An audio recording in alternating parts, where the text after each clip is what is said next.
Хочешь стать умнее? Не обязательно читать сотни книг.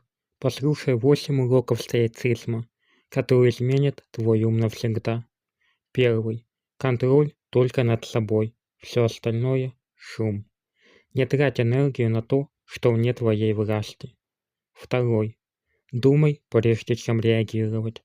Импульсы – враги разума. Третий. Каждый день тренировка разума. Ум, как мышцы, не работает без дисциплины. Четвертый. Смерть близко. Это не пугает, это мотивирует. Не откладывай рост. Пятый. Не шауйся. Ни один гений не вырос на нытье. Меняй или принимай. Шестой. Ищи истину, а не правоту. Умный не тот, кто спорит, а кто учится. Седьмой. Меньше эмоций, больше логики, но не стань роботом. Осознанность – ключ. Восьмой. Вечный ученик.